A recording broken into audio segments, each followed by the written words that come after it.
வெற்றி வாழ்வு திருச்சபையின் காலை ஆராதனைக்கு வந்திருக்கிற உங்கள் யாவரையும் ஆண்டவராகிய இயேசு கிறிஸ்துவின் இனிய நாமத்திலே வாழ்த்தி வரவேற்கின்றேன். இந்த ஆராதனைக்கு ஆரம்பமாக நாம் ஜெபிப்போம். எங்கள் அன்பின் பரலோக பிதாவே, இந்த அருமையான காலை வேளைக்காய் நன்றியோடு துதிக்கிறோம், ஸ்தோத்திரிக்கிறோம் ராஜா. கடந்த நாட்கள் முழுவதும் நீர் எங்களை கண்ணின் மணியை போல பாதுகாத்தீர். இந்த அருமையான நாளிலும் கூட இந்த சபையிலே எங்களை ஒன்று கூட்டி நம்முடைய தயவிற்காய் நன்றி செலுத்துகிறோம். கர்த்தாவே, உம்மை நன்றியோடு துதிக்கிறோம், ஸ்தோத்தரிக்கிறோம் ராஜா. இந்த ஆராதனை முழுவதையும் நீர் பொறுப்படுத்திக் கொள்ளும்படியாய் நாங்கள் செபிக்கிறோம். ஆராதனை வேளையிலே தேவரீர் பாடுகிற பிள்ளைகளையும் ஆண்டவரே இசைக்கருவிகளை வாசிக்கிறவர்களையும் தேவரீர் உம்முடைய பரிசுத்த ஆவியின் அபிஷேகத்தினால் நிறைக்கும்படியாய் நாங்கள் செபிக்கிறோம். தகப்பனே, உம்மை நன்றியோடு துதிக்கிறோம். கர்த்தாவே, வார்த்தையை பேசுகிறதான தாசனை மறைத்து பரிசுத்த ஆவியானவர் நீர் வெளிப்படும்படியாய் நாங்கள் செபிக்கிறோம். தகப்பனே, உம்மை நன்றியோடு துதிக்கிறோம் ராஜா, ஸ்தோத்திரிக்கிறோம். கர்த்தாவே, மீதியா இருக்கிற வேலையை நீர் பொறுப்பெடுத்துக் கொள்ளும்படியாய் நாங்கள் செபிக்கிறோம். துதி, கனம், மகிமை, மேன்மை யாவற்றையும் ஒருவருக்கே செலுத்துகிறோம். இயேசுவின் மூலம் செபிக்கிறோம் நல்ல பிதாவே, ஆமேன். ஹல்லேலூயா. இந்த நாளிலும் கூட நாம் நம்மை நடத்தி வந்த தேவனுக்கு, இம்மட்டுமாய் நம்மை காத்து வந்த தேவனுக்கு நன்றி செலுத்தும்படியாக இங்கே கூடி வந்திருக்கிறோம். நாம் நன்றி சொல்வது மிகவும் அவசியமான ஒன்றாக இருக்கின்றது. இந்த ஆண்டு முழுவதும், இந்த மாதம் முழுவதும் கர்த்தர் நம்மை நடத்தி வந்த எல்லா பாதைகளுக்காகவும் நாம் நன்றி செலுத்த வேண்டும். நம் குறைவுகளை கிறிஸ்துவுக்குள் நிறைவாக்கின தேவனுக்கு நாம் நன்றி சொல்ல வேண்டும். நம் வாழ்வை புதிதாக்கின தேவனுக்கு நாம் நன்றி சொல்ல வேண்டும். கண்ணீரோடு இருந்த நம்முடைய வாழ்வை களிப்பாய் மாற்றிய தேவனுக்கு நாம் நன்றி சொல்ல வேண்டும். ஏந்தி நின்ற கரங்களை கொடுக்கும் கரங்களாய் மாற்றின தேவனுக்கு நாம் நன்றி செலுத்த வேண்டும். இந்த காலை வேளையிலே நாம் தேவனுக்கு மனதார நன்றி செலுத்தி இந்த பாடலை பாடி தேவனை மகிமைப்படுத்துவோம். புது வாழ்வு தந்தவரே, புது துவக்கம் தந்தவரே. புது வாழ்வு தந்தவரே, புது துவக்கம் தந்தவரே, புது வாழ்வு தந்தவரே, புது துவக்கம் தந்தவரே. நன்றி, உமக்கு நன்றி, முழு மனதுடன் சொல்கிறோம். நன்றி, உமக்கு நன்றி, மன நிறைவுடன் சொல்கின்றோம். நன்றி, உமக்கு நன்றி, முழு மனதுடன் சொல்கின்றோம். நன்றி, உமக்கு நன்றி, மன நிறைவுடன் சொல்கின்றோம். பிள்ளைகளை மறவாமல் ஆண்டு முழுவதும் போஷித்தீரே. உம் பிள்ளைகளை மறவாமல் ஆண்டு முழுவதும் போஷித்தீரே. குறைவுகளை கிறிஸ்துவுக்குள் மகிமையில் நிறைவாக்கி நடத்தினீரே. என் குறைவுகளை கிறிஸ்துவுக்குள் மகிமையில் நிறைவாக்கி நடத்தினீர். அதற்கு நன்றி, உமக்கு நன்றி, முழு மனதுடன் சொல்கின்றோம். நன்றி, உமக்கு நன்றி, மன நிறைவுடன் சொல்கின்றோம்.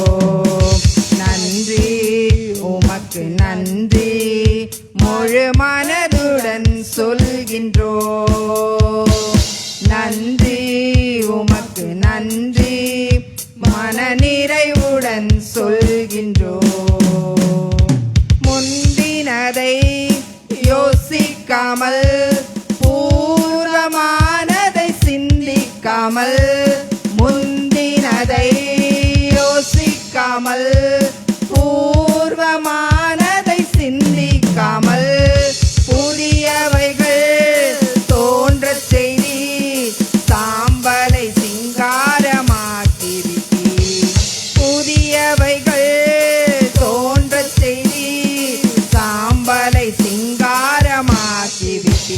அதற்கு நன்றி, உமக்கு நன்றி, முழு மனதுடன் சொல்கின்றோம். நன்றி, உமக்கு நன்றி, மனநிறைவுடன் சொல்கின்றோம். சொல்லுங்க. நன்றி, உமக்கு நன்றி, முழு மனதுடன் சொல்கின்றோம். நன்றி, உமக்கு நன்றி, மனநிறைவுடன் சொல்கின்றோம். கண்ணீருடன் விதைத்ததெல்லாம் கெம்பீரத்தோடு அறிக்கச் செய்தீர். கண்ணீருடன் விதைத்ததெல்லாம் கெம்பீரத்தோடு அறிக்கச் செய்தீர். ஏந்தி நின்ற கரங்கள் எல்லாம் கொடுக்கும் கரங்களாய் மாற்றிவிட்டீர். ஏந்தி நின்ற என் கரங்கள் எல்லாம் கொடுக்கும் கரங்களாய் மாற்றிவிட்டீர். அதற்கு நன்றி, உமக்கு நன்றி, முழு மனதுடன் சொல்கின்றோம். நன்றி, உமக்கு நன்றி, மனநிறைவுடன் சொல்கின்றோம். நன்றி, உமக்கு நன்றி, முழு மனதுடன் சொல்கின்றோம். நன்றி, உமக்கு நன்றி, மனநிறைவுடன் சொல்கின்றோம்.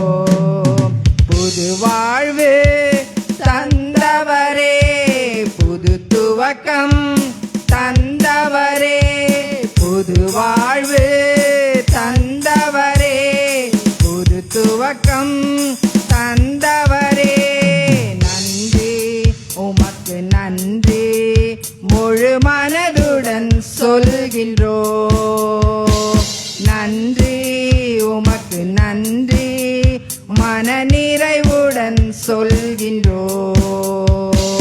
நன்றி, உமக்கு நன்றி, முழு மனதுடன் சொல்கின்றோம்.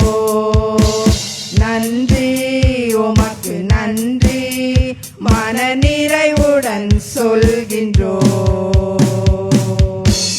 ஹல்லேலூயா. கரங்களை தட்டி நாம் தேவனை மகிமைப்படுத்துவோம். ஆமென். நன்றி சொல்ல வேண்டும் ஒவ்வொரு நாளும். இன்றைக்கு நாம் நிற்பது, நிர்மூலமாகாதிருப்பது தேவனுடைய சுத்த கிருபை. ஆமென். அதற்காக நாம் நன்றி செலுத்த வேண்டும். இயேசுவின் ரத்தம் நம்மை ஒரு கோட்டையை போல பாதுகாக்கிறது. ஹல்லேலூயா. இந்த இரத்தத்திற்குள்ளாக நாம் வந்துவிட்டால் எந்த தீங்குமே நம்மை அணுக முடியாது. அவருடைய இரத்தம் நம்மேல் இருக்கும் என்று சொன்னால் சாத்தான் நம்மை நெருங்கவே முடியாது. அவன் நமக்காய் சிலுவையிலே இரத்தம் சிந்தி மரித்திருக்கிறார். அந்த இரத்தம் வெளியேற பெற்ற இரத்தமாயிருக்கிறது. இதுவரை நம்மை காத்த தேவன் இனிமேலும் நம்மை காக்க வல்லவராய், எபினேசராய் அவர் இருக்கின்றார். அவரே நம்முடைய பலன், அவரே நம்முடைய ஜீவன். ஆகவே நாம் யாருக்கும் பயப்பட வேண்டிய அவசியமே இல்லை. ஹல்லேலூயா. ஒரு தாய் கூட தன் பிள்ளையை மறந்து போகலாம், மறந்து போக முடியாது. ஆனால் மறந்து போனாலும் நமக்காய் ஜீவனை கொடுத்த தேவன் ஒருபோதும் நம்மை மறப்பதில்லை. ஆமென்.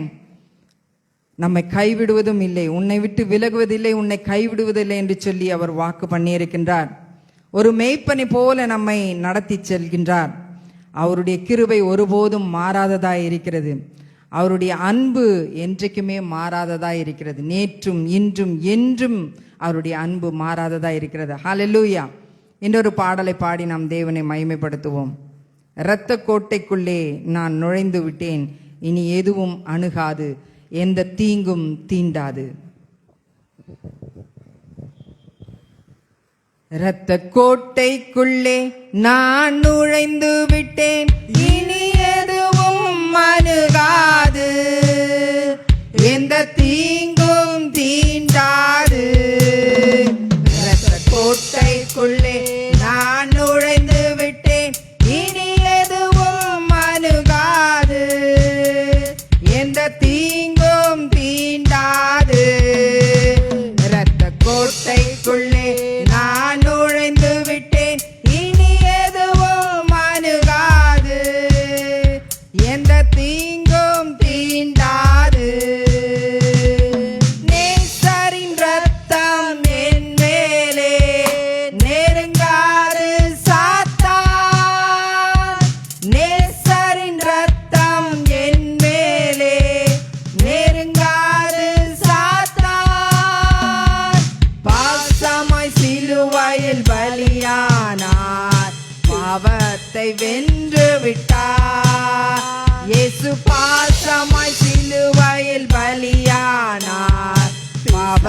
அதை வென்று விட்டார்.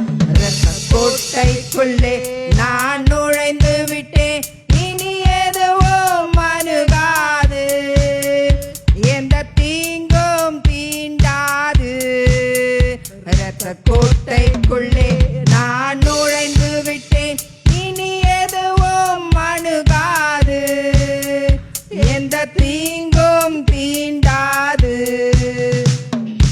இம்மட்டும் உதவின எபினேசரே இனியும் காத்திடுவார். இம்மட்டும் உதவின எபினேசரே இனியும் காத்திடுவார். உலகிலே இருக்கும் அவனை விட என் தேவன் பெரியவரே. இந்த உலகிலே இருக்கும் அவனை விட என் தேவன் பெரியவரே. இரத்த கோட்டைக்குள்ளே நான் நுழைந்து விட்டேன், இனி எதுவும் அணுகாது, எந்த தீங்கும் தீண்டாது. இரத்த கோட்டைக்குள்ளே நான் நுழைந்து விட்டேன், இனி எதுவும் அணுகாது, எந்த தீங்கும் தீண்டாது. தேவனே ஒளியும் மீட்புமானார் யாருக்கு அஞ்சிடுவேன். தேவனே ஒளியும் மீட்புமானார் யாருக்கு அஞ்சிடுவேன். அவரே என் வாழ்வின் பலனானார் யாருக்கு பயப்படுவேன். அவரே என் வாழ்வின் பலனானார் யாருக்கு பயப்படுவேன்.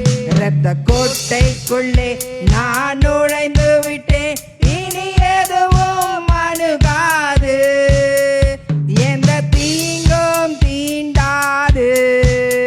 இரத்த கோட்டைக்குள்ளே நான் நுழைந்து விட்டேன், இனி எதுவும் அணுகாது, எந்த தீங்கும் தீண்டாது.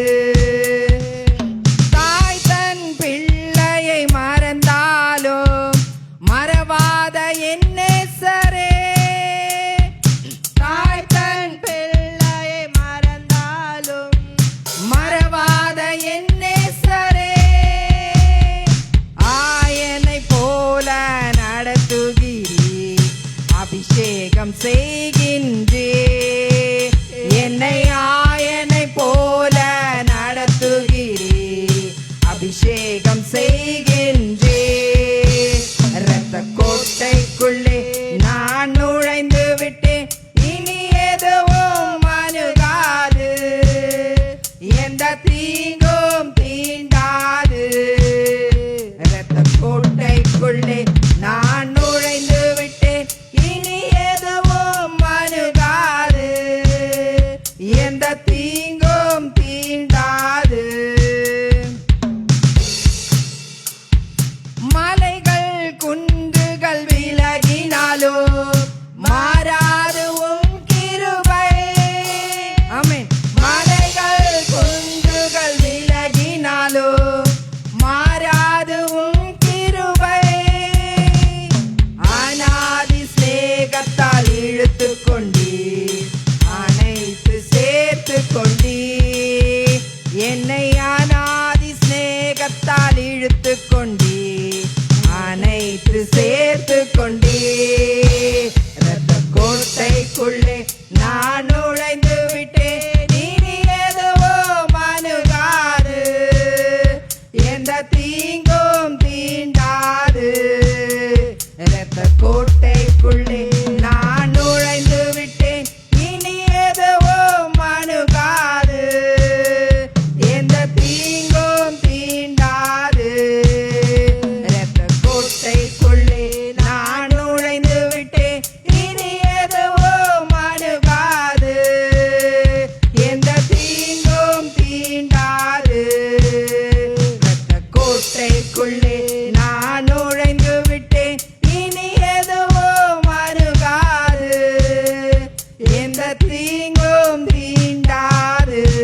ஜெபிக்கலாம். கரங்களை தட்டி நம் தேவனை மகிமைப்படுத்துவோம். இரத்த கோட்டைக்குள்ளே நுழைந்து விட்டோம். இனி ஒரு தீங்கும் நம்மை அணுகாது. ஆமென். நம் அனைவரும் எழுந்து நின்று தேவனை ஆராதிப்போம். மேக ஸ்தம்பமாய் அக்கினி ஸ்தம்பமாய் அவர் நம்மை நடத்துகிறார். பகலிலே வெயிலாகிலும் இரவிலே நிலவாகிலும் நம்மை சேதப்படுத்துவதில்லை. பரிசுத்த ஆவியானவர் நம்மை நல்ல பாதைகளில் நடத்தி வருகிறார். அவருடைய நாமத்தை மாத்திரம் நாம் உயர்த்த வேண்டும். அவர் நம்மை மிகவும் நேசிக்கின்றார். ஒவ்வொரு நாள் காலையும் நாம் அவர் அன்பை ருசி பார்க்க வேண்டும். அவர் அன்பின் சிகரமாய் இருக்கின்றார். அவரை மாத்திரமே நாம் நம்ப வேண்டும். நம்முடைய நம்பிக்கையை அவர் மீது மாத்திரமே வைக்க வேண்டும். நாம் எழுந்து நின்று தேவனை ஆராதிப்போம்.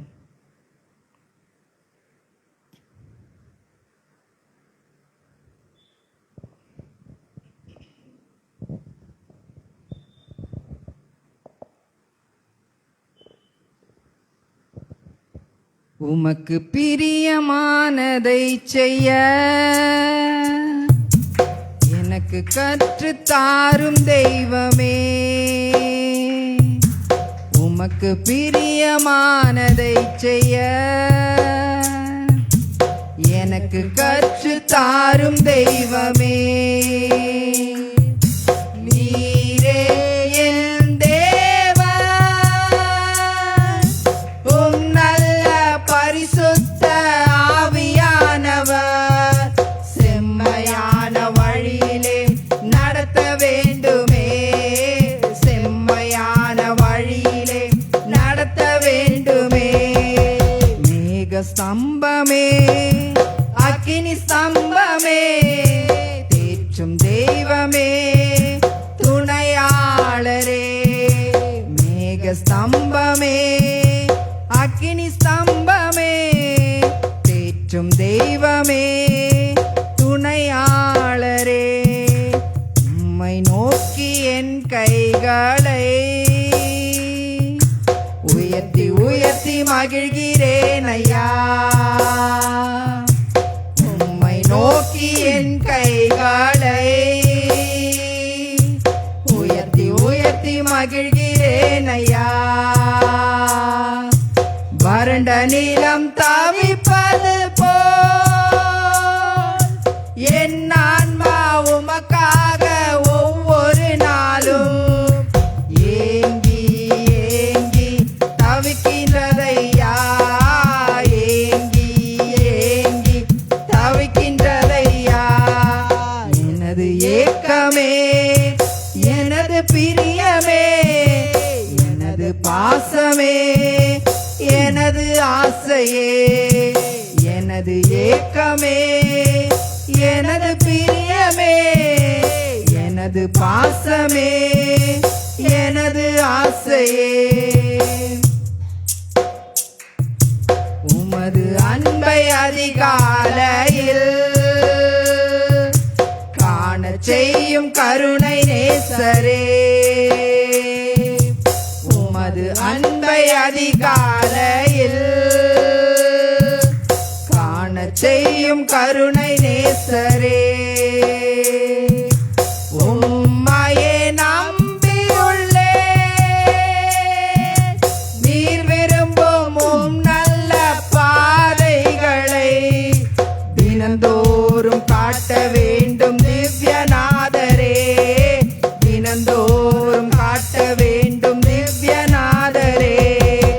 அன்பின் சிகரமே ஆருயிரே அணைக்கும் தெய்வமே ஆறுதலே. அன்பின் சிகரமே ஆருயிரே அணைக்கும் தெய்வமே ஆறுதலே. உமக்கு பிரியமானதை செய்ய எனக்கு கற்றுத்தாரும் தெய்வமே. உமக்கு பிரியமானதை செய்ய எனக்கு கற்றுத்தாரும் தெய்வமே. நீரே என் தேவன், உம் நல்ல பரி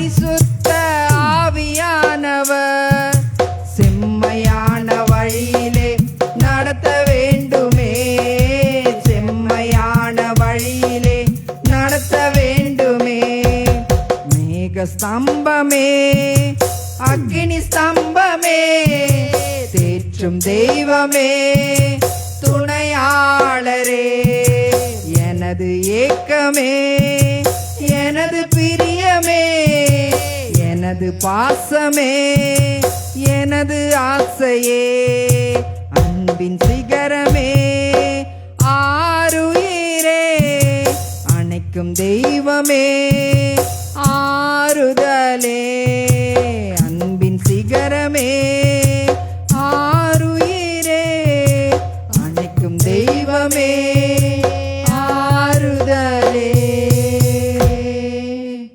ஆமென். ஹல்லேலூயா, ஹல்லேலூயா, ஹல்லேலூயா. நன்றி தகப்பனே, நன்றியோடு உம்மை துதிக்கிறோம் அப்பா, ஸ்தோத்தரிக்கிறோம் ராஜா. நன்றி ராஜா, நன்றி ராஜா. அப்பா, அந்த காலை வேளைக்காய்மை நன்றியோடு துதிக்கின்றோம். உமக்கு பிரியமான காரியங்களை நாங்கள் செய்ய நீர் எங்களுக்கு கற்று தருவீராக.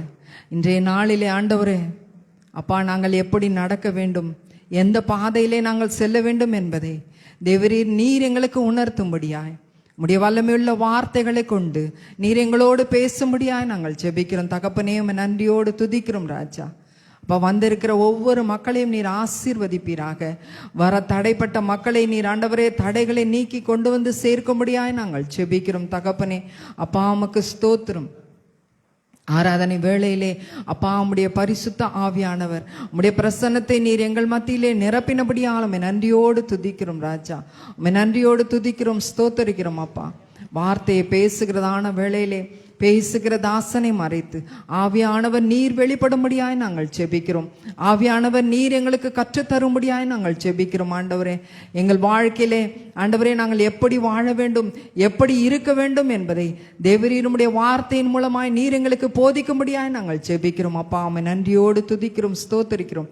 வல்லமையுள்ள வார்த்தைகள் எங்கள் ஒவ்வொருவருக்கும் ஆண்டவரே அது ஔஷதமாய் காணப்படட்டும். கர்த்தர் ஆண்டவரே மீதியான வேலையை பொறுப்பெடுத்துக் கொள்வீராக. துதி கன மகிமை மேன்மை யாவற்றையும் ஒருவருக்கே செலுத்துகிறோம். இயேசுவின் மூலம் செபிக்கிறோம் நல்ல பிதாவே, ஆமென், ஆமென்.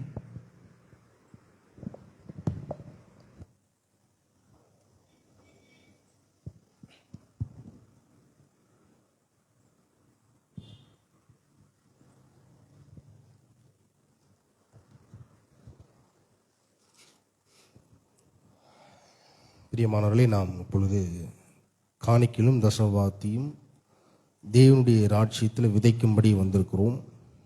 இந்த காணிக்கையும் தசமபாகத்தையும் நாம் எதன் அடிப்படையில் நாம் விதைக்கிறோம், எப்படிப்பட்ட ஒரு மனப்பான்மையோடு நாம் தேவனுடைய ராஜ்யத்தில் விதைக்கிறோம், இதன் மூலியமாக கர்த்தர் நமக்கு என்ன ஒரு ஆசீர்வாதத்தையும் ஒரு பெருக்கத்தையும் வைத்திருக்கிறார் என்பதை நாம் அறிந்து கொண்டு புரிந்து கொண்டு நாம் இதை செயல்படுத்த தேவன் விரும்புகிறார். வேதம் சொல்லுவது, சத்தியத்தை அறிவீர்கள், சத்தியம் உங்களை விடுதலையாக்கும். இந்த சத்தியம் என்ன சொல்லுகிறது என்பதை நாம் அறிந்து கொள்ள வேண்டும். அறிந்து கொள்ளும் பொழுது இந்த தரித்திர நிலையிலிருந்து நாம் நிச்சயமாய் விடுதலையாக முடியும். தேவன் அதை விரும்புகிறார். ஆகவேதான் ஒரு வசனம் உங்களுக்காக வாசிக்கிறேன். ஆதியாகமம் 8ஆம் அதிகாரம் 22ஆம் வசனம். பூமியுள்ள நாளளவும் விதைப்பும் அறுப்பும் சீதளமும் உஷ்ணமும் கோடைக்காலமும் மாரிக்காலமும் பகலும் இரவும் ஒழிவதில்லை என்று தம்முடைய உள்ளத்தில் சொன்னார். பிரியமானவர்களே, நாம் எதன் அடிப்படையில் இந்த காணிக்கையை செலுத்துகிறோம் அப்படின்னு பார்த்தோம்னா, விதைப்பும் அறுப்பும் என்கிற ஒரு பிரமாணம். இந்த பிரமாணம் இயற்கைக்கு அப்பாற்பட்ட ஒரு ஆவிக்குரிய ஒரு பிரமாணமாக இருக்கு. பாருங்க, பூமி உள்ள நாளளவும் இது ஏன் வச்சிருக்கிறாருன்னா, இந்த பூமியில நாம் தான் வாழ்கிறோம். நமக்கு என்ன தேவையோ அது தேவன் நன்றாய் அறிந்திருக்கிறார். நம் தேவைகள் அவர் தேவை உண்டாகும் முன்பே தேவைகளை சந்திப்பார் என்பதை ஆபிரகாமுடைய வாழ்க்கையில நாம் பார்த்திருக்கிறோம். அப்படி இருந்தும் ஏன் தேவன் இப்படிப்பட்ட ஒரு ஆவிக்குரிய ஒரு பிரமாணத்தை, விதைப்பு அறுப்பு என்கிற பிரமாணத்தை திருச்சபையில் வைத்திருக்கிறார் என்றால், நம்முடைய தனிப்பட்ட வாழ்க்கையை செழிக்கும்படி ஒவ்வொரு தனிநபரும் இதை செயல்படுத்த முடியும். இதை பிசாசும் தடுக்க முடியாது, எந்த தனிநபரும் தடுக்க முடியாது என்பதை தேவன் இதை என்ன பண்ணியிருக்கிறார்னா பொதுவாக திருச்சபையில் வைத்திருக்கிறார். இது ஒவ்வொரு தனிநபரும் விசுவாசித்து செயல்பட முடியும். பாருங்க, இந்த விதைப்பு அறுப்பு என்கிற பிரமாணத்தை நாம் முதலாவது கேள்விப்பட வேண்டும், ஏற்றுக்கொள்ளப்பட வேண்டும். மூணாவது விசுவாசிக்கணும். நாலாவது செயல்படுத்தணும். இந்த விசுவாசிக்கிறதுக்கும் செயல்படுறதுக்கும் ஒரு தொடர்பு இருக்கு பாருங்க. நான் விசுவாசிக்கிறேன் அப்படின்னு சொல்லிட்டு போக முடியாது. செயல்படுத்தினாலுமே சும்மா செயல்படுத்த முடியாது. விசுவாசத்தின் மூலியமாக நாம் செயல்படுத்தவர்களாக இருக்க வேண்டும். ஏனென்றால் நம்முடைய ரட்சிப்பே அப்படிப்பட்டதா இருக்கிறது. கிருபையினாலே விசுவாசத்தை கொண்டு நாம் ரட்சிக்கப்பட்டோம், நீதிமான்களாக்கப்பட்டோம். அதன் அடிப்படையில் இது பாருங்க வருகிறது பாருங்க. நாம் விசுவாசித்து நாம் செயல்பட வேண்டும். ஆகவே தேவன் இதை ஏன் இந்த உலகத்தில் வச்சிருக்கிறார் என்றால், இந்த உலகத்தில் இந்த பூமியில் பாவம் இருக்கு, சாபம் இருக்கு, தரித்திரம் இருக்கு. இது எல்லாம் பாருங்க நமக்கு இல்லை என்பது தேவன் இந்த ஆவிக்குரிய ஒரு பிரமாணத்தின் மூலியமாக வெளிப்படுத்துகிறார். இது யாரும் தடுக்கவே முடியாது. இது உங்களுடைய கரத்தில் கொடுத்திருக்கிறார்.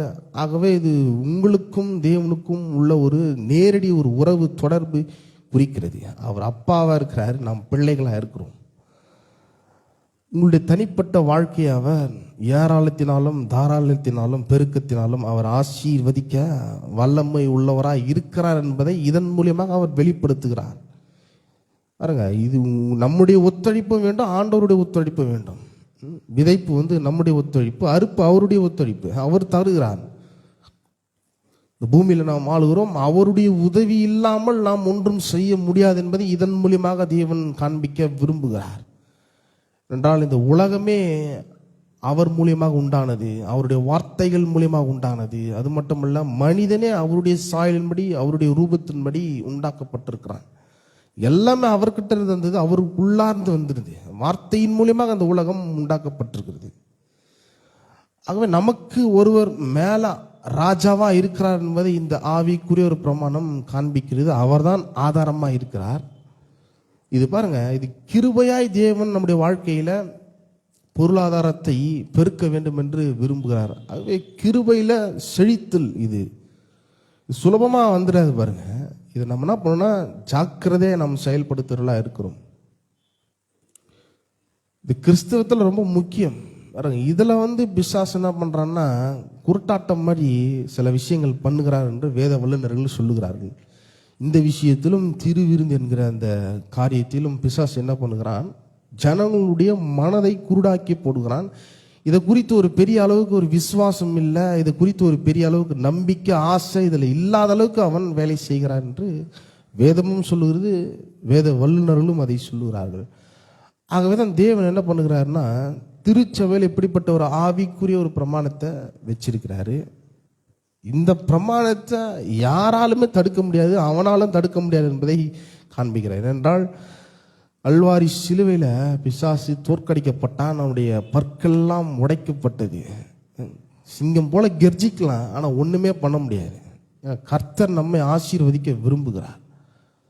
அது புதிய ஏற்பாட்டில் ஒரு சம்பவம் இருக்கு பாருங்க.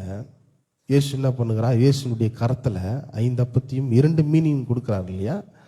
அது எப்படி அவர் பெருக செய்கிறார் என்றால் இயற்கைக்கு உட்பட்டில்லை, இயற்கைக்கு அப்பாற்பட்டு சில காரியங்களை செய்ய விரும்புகிறார். அவர்கிட்ட கொடுக்கும் பொழுது, அவருடைய கரத்தில் கொடுக்கும் பொழுது 5 அப்பம் 2 மீன் எப்படி 5000 பேர் சாப்பிட்டார்களோ அந்த அளவுக்கு தேவன் இந்த தசம பாகத்தையும் இந்த காணிக்கையும் அவருடைய கரத்தில் அவருடைய ராஜ்யத்தில் விதைக்கும் பொழுது அதை அவர் ஆசீர்வதித்து நம்முடைய வாழ்க்கையில மறுபடியும் கொடுக்கிறார். பாருங்க, சீஷர்கள் என்ன பண்றாங்கன்னா அந்த 5 அப்பத்தையும் 2 மீனையும் 2 கரத்துல கொடு அப்படின்னு சொல்றாரு. எத்தனை போய் கொடுக்கும் பொழுது அவர் என்ன பண்றாருன்னா வானத்தை அண்ணாந்து ஆசீர்வதித்து, அது ரொம்ப முக்கியம். இந்த ஆசீர்வாதம் முதல் எங்க வருதுன்னு பார்த்தீங்கன்னா ஆதியாகமம் 1ஆம் அதிகாரத்தில் வருகிறது. இது யார் ஆசீர்வதிக்கிறாருன்னா அந்த மிருக ஜீவன்களை ஜீவ ஜந்துக்களை ஆசீர்வதித்து என்ன பண்றாருன்னா பலுகி பெருகி பூமியை நிரப்பி, அதனுடைய தன்மை அதுதான், பழுகணும் பெருகணும் நிரப்பணும். இது 3 தொடர்ந்து செயல்படும். இந்த ஆசீர்வாதத்தை தான் கர்த்தர் அங்க வெளிப்படுத்துகிறார். எந்த ஆசீர்வாதம்? கர்த்தர் தருகிற ஆசீர்வாதம். இது எந்த மனுஷனும் தடுக்கவே முடியாது பாருங்க. நோவா காலத்துல பாருங்க ஒரு பெரு வெள்ளம் வருகிறது இல்லையா?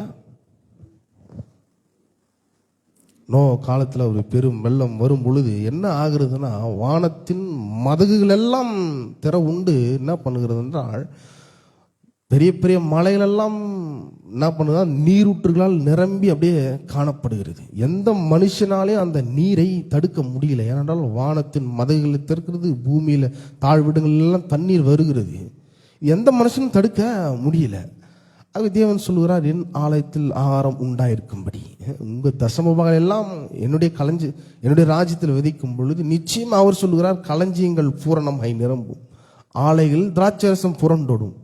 அது மட்டுமல்ல, வானத்தின் பல கனிகளை திறந்து இடம் கொள்ளாமற் போக மட்டும் அவர் நம்மை ஆசீர்வதிக்கிறவராக இருக்கிறார். இந்த வானத்தின் பல கனிகளை திறந்திருக்கு பார்த்தீங்களா? எப்படி நோ காலத்தில் அந்த மதகுகள் எல்லாம் திற உண்டது, பூமியிலிருந்து நீரூற்றுகளாய் வந்தது. எந்த மனுஷனுமே அந்த தண்ணீரை தடுக்க முடியல.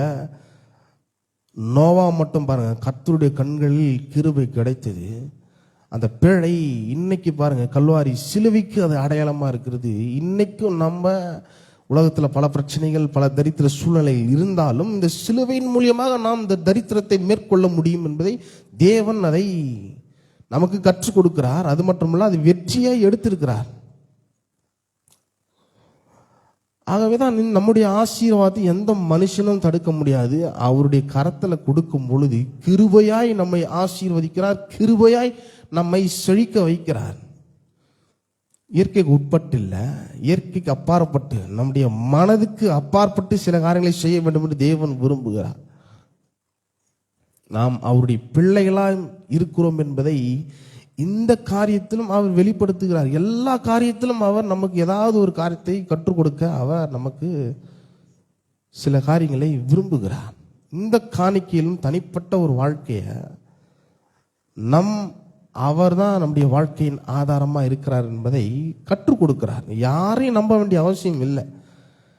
பாருங்க, எந்த மனுஷனும் நம்பாதென்று கர்த்தர் சொல்லுகிறார், வேதம் சொல்லுவது சங்கீத புஸ்தகத்தில். ஏன்னா நம்பனா பாருங்க, நிச்சயமா ஒரு நாள் கைவிடுவான். அப்படி கைவிடும் பொழுது பயம், கண்ணீர், கவலை இதெல்லாம் சூழ்ந்து கொள்ளும் பொழுது நேரம் எங்கே திரும்ப போக முடியும்? மரணத்துக்கு கொண்டு போய் முடியும். பிசாசு இதை தான் விரும்புகிறான். பாருங்க, இந்த பண விஷயத்தில் ஜனங்கள் என்ன பண்ணுகிறான்னா, வஞ்சிக்க நினைக்கிறான். கடன் வாங்க வைக்கிறான், லோன் வாங்க வைக்கிறான், மற்ற காரியங்களெல்லாம் வாங்கி வைத்து இது எதுவும் கட்ட முடியாத நிலைக்கு போய் தாங்களே என்ன பண்ணுகிறார்கள், என்னுடைய வாழ்க்கையை முடித்து கொள்ளுகிறார்கள்.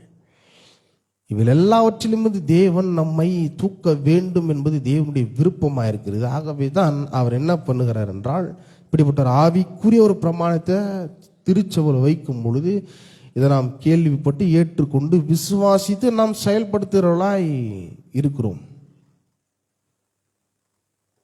நோவா காலத்தில் எப்படி அந்த மதகுகள் திற உண்டு எந்த மனுஷனும் தடுக்க முடியாத ஒரு சூழ்நிலை ஏற்பட்டதோ, அப்படியே கர்த்தருடைய ஆசீர்வாதம் பல கனிகளை திறந்து இடம் கொள்ளாமற் போக மட்டும் நம்மை ஆசீர்வதிக்க அவர் வல்லமை உள்ளவராக இருக்கிறார் என்பதை காண்பிக்க விரும்புகிறார். ஆகவே நாம் தைரியமாக தேவனுடைய ராஜ்யத்தில் விதைப்போம். இந்த விதைக்கிறதன் மூலியமாக அறுப்பு யாராலும் தாராளம் மிகுதியாக இருக்கும். ஏனென்றால் கர்த்தருடைய ஆசீர்வாதம் ஐஸ்வர்யத்தை கொண்டு வரும் என்று வேதம் சொல்கிறது. நிச்சயமாக நாம் கொடுக்கும் பொழுது வானத்தின் பலகணிகளை திறந்து எந்த மனுஷனுமே தடுக்க முடியாத அளவுக்கு தேவன் அப்படிப்பட்ட ஒரு ஆசீர்வாதத்தை நம்முடைய வாழ்க்கையிலும் நம்முடைய தலையின் மேலும் விழப்பண்ண அவர் வல்லமையுள்ளவராக இருக்கிறார். விசுவாசம் தடுக்க முடியாது, எந்த தனிப்பட்ட மனுஷன் தடுக்க முடியாது.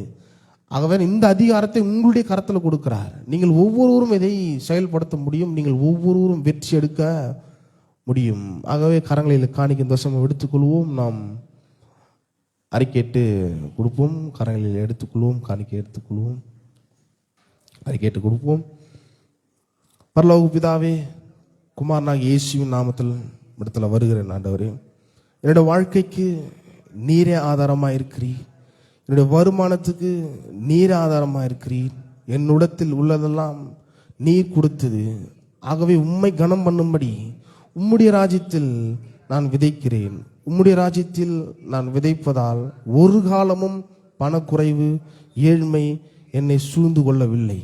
கர்த்தருடைய ஆசீர்வாதம் என் தலையின் மேல் இருக்கிறது. வானத்தின் பல கனிகள் என்னுடைய வாழ்க்கையில் புரண்டோடும் என்பதை நான் விசுவாசிக்கிறேன். ஆமென்.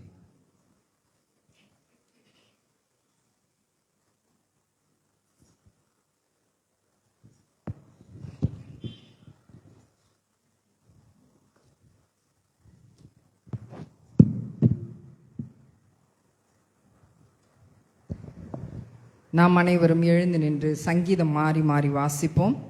வாசிக்கும்படி தெரிந்து கொள்ளப்பட்ட சங்கீதம் சங்கீதம் 34. சங்கீதம் 34. கர்த்தரை நான் எக்காலத்திலும் ஸ்தோத்தரிப்பேன், அவர் துதி எப்போதும் என் வாயில் இருக்கும்.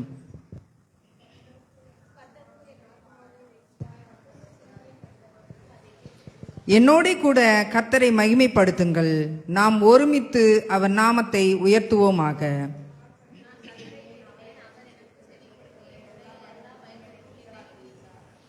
அவர்கள் அவரை நோக்கி பார்த்து பிரகாசம் அடைந்தார்கள், அவர்கள் முகங்கள் வெட்கப்படவில்லை.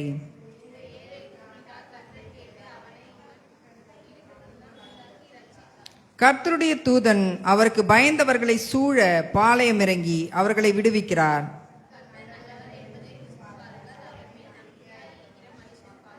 கர்த்தருடைய பரிசுத்தவான்களே, அவருக்கு பயந்திருங்கள், அவருக்கு பயந்தவர்களுக்கு குறைவில்லை.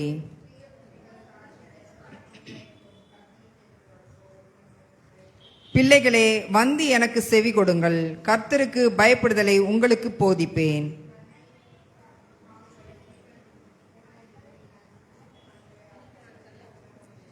உன் நாவை பொல்லாப்புக்கும் உன் உதடுகளை கபட்டு வசனிப்புக்கும் விலக்கி காத்துக்கொள். கர்த்தருடைய கண்கள் நீதிமான்கள் மேல் நோக்கமாயிருக்கிறது, அவருடைய செவிகள் அவர்கள் கூப்பிடுதலுக்கு திறந்திருக்கிறது.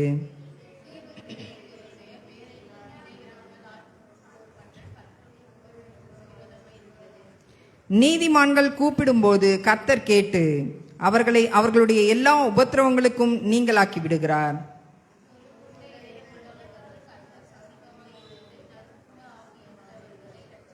நீதிமானுக்கு வரும் துன்பங்கள் அநேகமாயிருக்கும், கர்த்தர் அவைகள் எல்லாவற்றிலும் நின்று அவனை விடுவிப்பார்.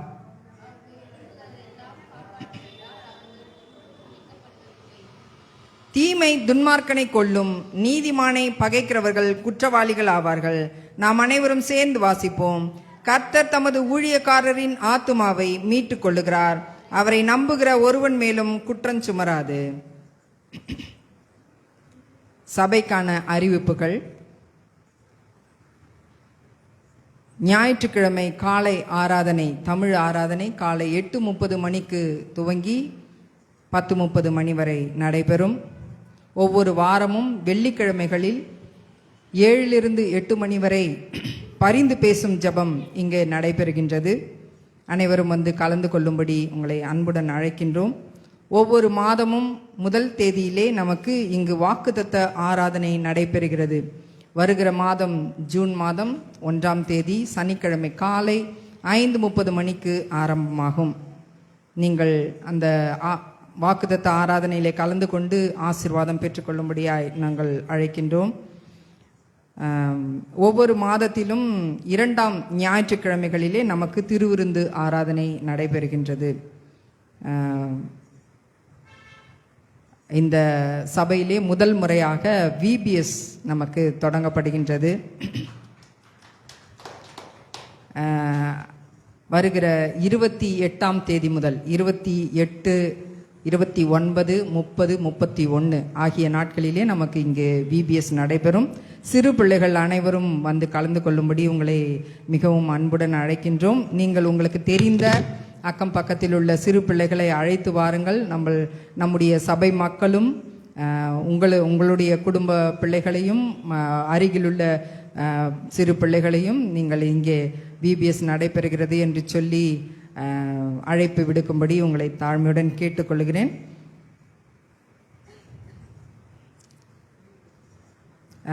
நேரம் காலை 9 மணி முதல் 11 மணி வரை. ஏற்கனவே நம்ம ஈவினிங் தான் சொல்லியிருந்தோம். இப்போ மழையெல்லாம் வர்றதுனால நேரம் மாற்றப்பட்டுள்ளது. காலை 9 மணி முதல் 11 மணி வரை VBS நடைபெறும். நன்றி.